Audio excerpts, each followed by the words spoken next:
नमस्कार दोस्तों, मैं हूं दिनेश केवरा। बहुत बहुत स्वागत है आपका डेली न्यूज इंडिया 1.0 के इस प्रोग्राम में। दोस्ती खत्म हो गई। भारत और रूस की दोस्ती खत्म हो गई। मैं सच कह रहा हूं आपसे। नो मोर फ्रेंडशिप। अभी एक डेढ़ महीने पहले तक दोस्ती थी। दुनिया के मुकाबले भारत को सस्ता तेल मिलता था। अगर $60 का तेल होता था तो भारत को $55 में मिलता था। अगर $65 का रेट था तो भारत को तेल $60 में मिलता था। और साथ में फैसिलिटी थी कि आप रुपए के अंदर भी पेमेंट कर सकते हो, युआन में भी पेमेंट कर सकते हो।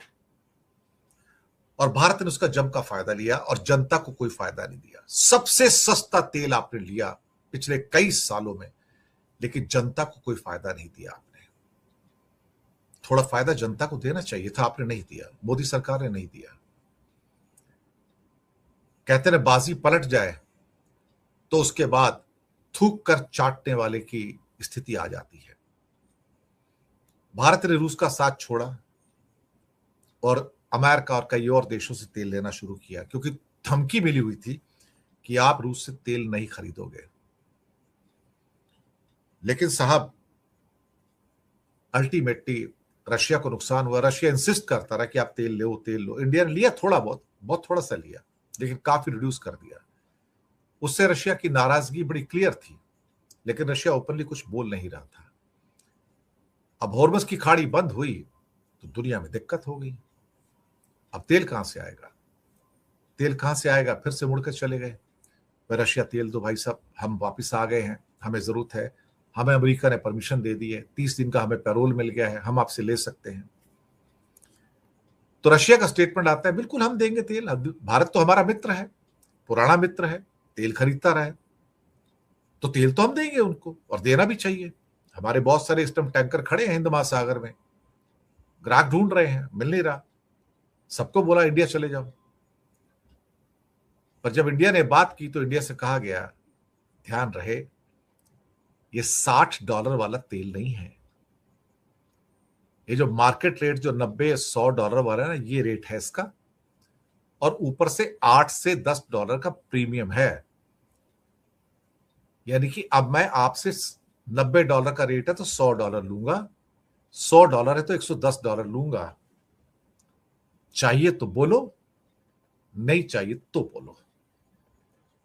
मरता क्या ना करता साहब। इंडिया ने कहा कि ठीक है साहब, तेल तो है ही नहीं कहीं पे, तो मैं आपसे लूंगा। तो अब चढ़कर कौन बैठा साहब? रशिया चढ़ के बैठा और साथ में शर्तें लगाई। ये 30 दिन का मसला नहीं है कि 30 दिन को मेरे पास आ गए, बुरे दिन आ गए, उसके बाद फिर छोड़ के चले जाओगे। ये नहीं चलेगा। साथ में कुछ शर्तें लगा दी, भैया अब आपको लगातार तेल लेना पड़ेगा और मार्केट रेट पे, वरना मैं भी आपका तेल निकाल सकता हूं। अंदर खाते रशिया की वार्निंग तो बहुत जबरदस्त थी और होनी भी चाहिए थी। क्यों नहीं होने चाहिए थी? अल्टीमेटली कहीं ना कहीं इस बात का एहसास भारत को होना शुरू हो गया कि भाई अब महंगा ही सही, लेकिन हम रशिया से रिश्ता नहीं तोड़ सकते। रशिया से हमें तेल लेनी ही होगी, बिल्कुल। लेकिन भारत के पास कोई ऑप्शन नहीं था। जी हां। अब एक खबर और आई है हमारे पास कि तेहरान के अंदर जो काले बादल छा गए थे, उसके बावजूद भी वहां का वातावरण हमारे दिल्ली के वातावरण से थोड़ा बेहतर श्रेणी में आ गया है, क्योंकि वो हवा फैल गई। ईरान काफी बड़ा भी है, आसपास नॉन पॉल्यूटेड है सारा का सारा।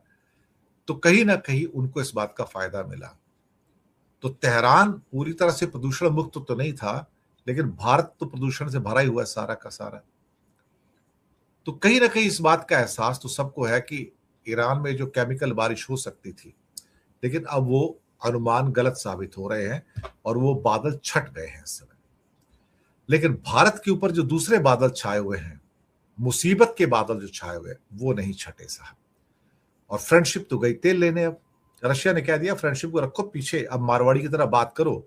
तेल चाहिए तो $8 से $10 का प्रीमियम भी लूंगा, यानी कि ब्लैक पे बेचूंगा तुमको, और मार्केट रेट से पैसे लूंगा। अब मंजूर हो तो बोलो, नहीं तो मैं चला, और लोग खड़े हैं मेरा तेल खरीदने को।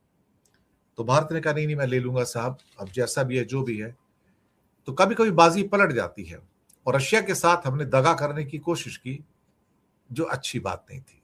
सच बात तो यह है कि वो अच्छी बात नहीं थी, लेकिन हमने दगा की उसके साथ में, और हमने ईरान के साथ भी दगा की।